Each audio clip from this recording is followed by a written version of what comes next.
देश भर की राजनीतिक घटनाओं से जुड़ी खबरों के बुलेटिन सियासी गपशप में आपका स्वागत है।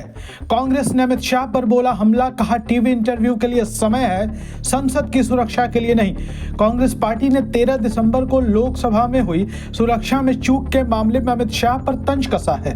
कांग्रेस ने इस घटना के लिए भारतीय जनता पार्टी और सरकार की भी आलोचना की है।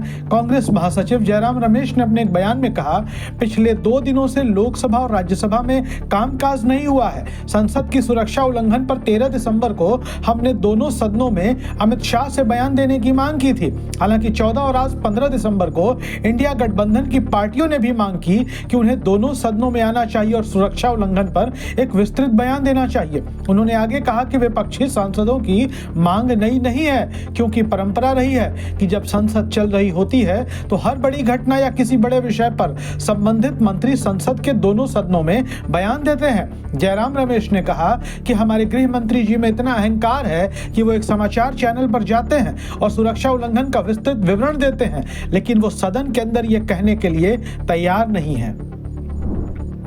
कर्नाटक में फिर जिंदा हुआ टीपू सुल्तान का जिन्न। कांग्रेस विधायक के मैसूर एयरपोर्ट का नाम बदलने के प्रस्ताव पर हंगामा। कर्नाटक में टीपू सुल्तान के नाम का जिन्न चिराग से एक बार फिर से निकल गया है। हुबली धारवाड़ पूर्व से कांग्रेस के विधायक अब्बैया प्रसाद ने मैसूर के मंदाकल्ली एयरपोर्ट का नाम बदलकर 18वीं शताब्दी के शासक टीपू सुल्तान के नाम पर रखने का प्रस्ताव विधानसभा में रख दिया है। कांग्रेस विधायक के इस प्रस्ताव के बाद कर्नाटक विधानसभा से लेकर सड़क तक राजनीति तेज हो गई है। टीपू सुल्तान को लेकर अक्सर कर्नाटक में राजनीति होती रहती है।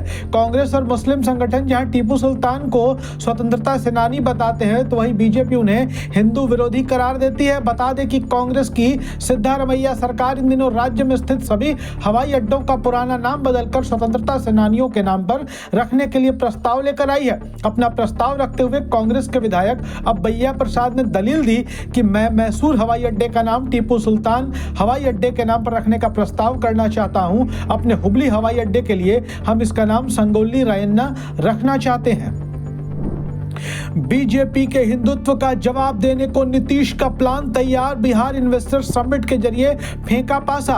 बिहार में उद्योगों को बढ़ावा देने के लिए आयोजित 2 दिवसीय बिहार बिजनेस कनेक्ट काफी सफल रहा। इस समिट के दौरान कुल 302 कंपनियों के साथ बिहार सरकार ने 50,530 करोड़ रुपए के निवेश समझौते पर हस्ताक्षर किए। इससे बिहार के लाखों लोगों को रोजगार मिलने की उम्मीद है। समिट के पहले दिन लगभग 26,000 करोड़ रुपए के निवेश प्रस्तावों पर एमओयू किए गए। वहीं समिट के दूसरे दिन 24,045 करोड़ रुपए के अतिरिक्त निवेश प्रस्ताव मिले। मुख्यमंत्री नीतीश कुमार की मौजूदगी में बड़ी कंपनियों के प्रतिनिधियों के साथ उद्योग विभाग ने एमओयू किए। बीजेपी के बढ़ते हिंदुत्व के प्रभाव से परेशान नीतीश कुमार अब रोजगार के रथ पर सवार होकर चुनावी शंखनाद करने की तैयारी में है। साथ ही उन पर बीजेपी को जुमलेबाज कहने का भी भय सता रहा है। आगामी चुनाव आते आते कहीं बीजेपी उन्हें भी जुमलेबाज कहते हुए यह न पूछ डाले कि 10 लाख नौकरी और 10 लाख रोजगार देने के वादे को अब नीतीश कुमार कब पूरा करेंगे। यही वजह है कि महागठबंधन की सरकार इन दिनों लगातार नौकरी देने और उसे प्रचारित प्रसारित तन्मयता से कर रही है। बिहार इन्वेस्टर मीट भी रोजगार की पटरी पर नीतीश कुमार की दौड़ती रेल है। यह नीतीश कुमार का चुनावी मास्टर स्ट्रोक के साथ साथ बीजेपी के हिंदुत्व के विरुद्ध चुनावी प्रचार का बेहतर मुद्दा भी बनने जा रहा है। धीरज साहू की प्रतिक्रिया पर बीजेपी का पलटवार। धर्मेंद्र प्रधान ने कांग्रेस सांसद को बताया गांधी परिवार का एटीएम। आयकर विभाग ने बीते हफ्ते कांग्रेस के राज्यसभा सांसद और देश के बड़े शराब कारोबारी धीरज साहू के 9 ठिकानों पर छापेमारी कर 350 करोड़ से ज्यादा का कैश बरामद किया था। इस मामले में 1 सप्ताह बाद शनिवार को धीरज साहू की पहली प्रतिक्रिया सामने आई। उन्होंने कहा कि वे एक पाई का हिसाब देंगे, ये पूरा पैसा उनका नहीं है। उन्होंने कांग्रेस को बदनाम करने का आरोप लगाया और अब धीरज साहू की इस प्रतिक्रिया पर भारतीय जनता पार्टी ने पलटवार किया है। भाजपा नेता एवं केंद्रीय मंत्री धर्मेंद्र प्रधान ने कांग्रेस सांसद को गांधी परिवार का एटीएम बताया है। केंद्रीय शिक्षा एवं कौशल विकास मंत्री धर्मेंद्र प्रधान ने धीरज साहू के हिसाब वाले बयान पर हमला बोला है और कहा कि हमारे उड़ीसा में कहते हैं कि मंदिर के अंदर कौन है, तो जवाब आता मैंने केला नहीं खाया।